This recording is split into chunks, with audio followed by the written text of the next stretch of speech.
You see, I was raised in a small village outside of Nanjing. It barely changed in the first 2 decades after I was born.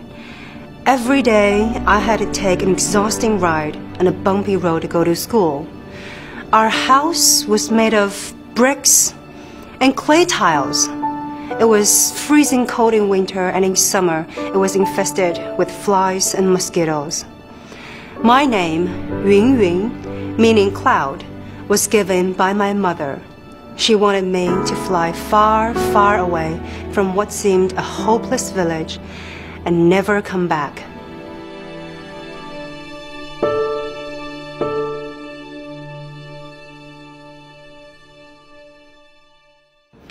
My mother worked at a small state-owned factory that was running at a loss for years. Well, that was not a problem back then because they were all in red some 3 decades ago. So every New Year, she would hand in our living room the New Year's calendar, which was actually a collection of photos of our presidents, smiling, waving hands, or giving a speech. As a teenager, I just couldn't bear the kind of atmosphere these photos had brought to our home. I would always argue with my mother, why can't we have Leonardo DiCaprio for a change?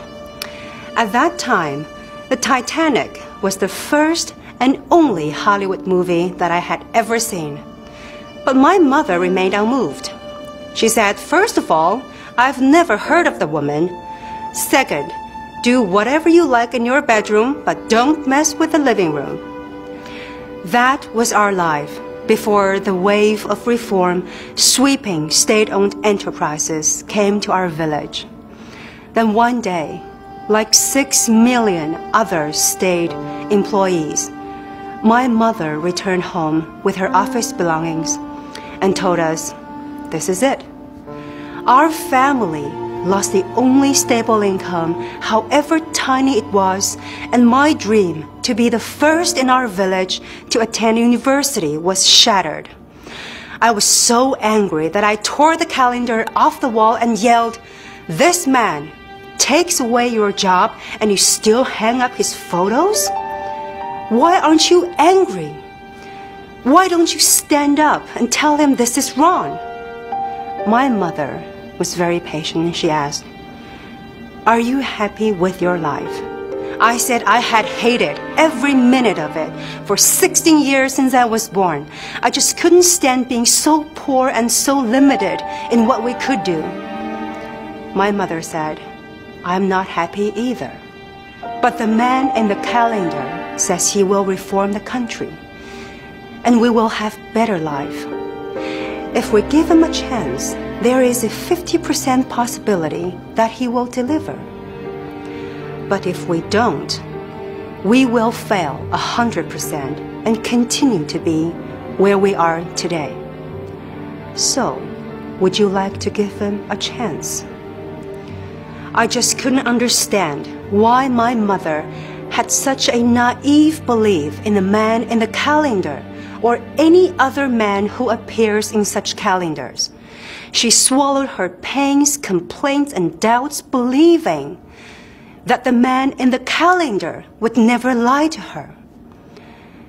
My mother would always say, poor is as poor does.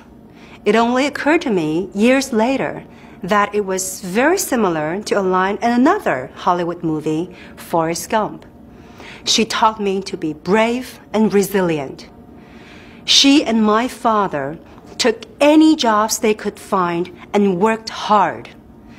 2 years later, they were so proud to be able to send me, their only child, to college in Beijing, the heart of our nation.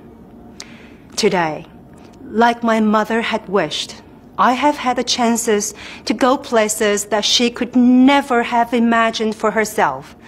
The village that I tried so hard to escape from has been transformed into a beautiful garden district of the bustling city of Nanjing.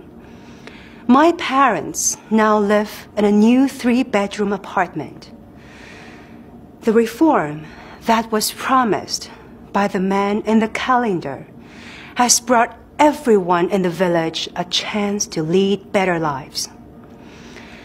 Looking back on the days when I felt my mother was being incomprehensible, I came to understand, faced with adversity and highly uncertain future, she had only belief to sustain her.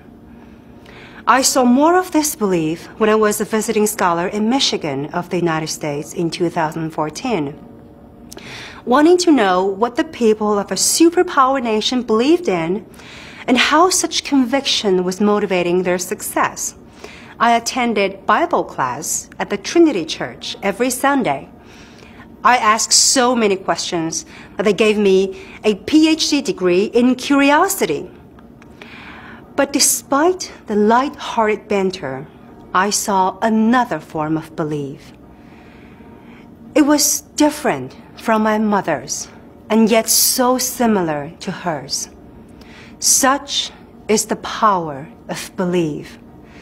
Whether it is in a man in the calendar or the man on the cross.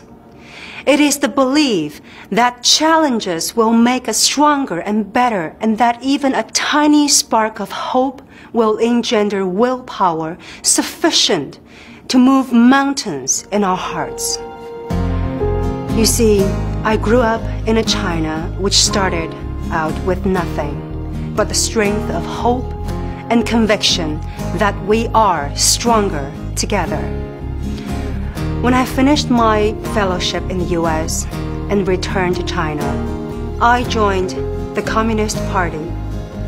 This is my life, and this is my China.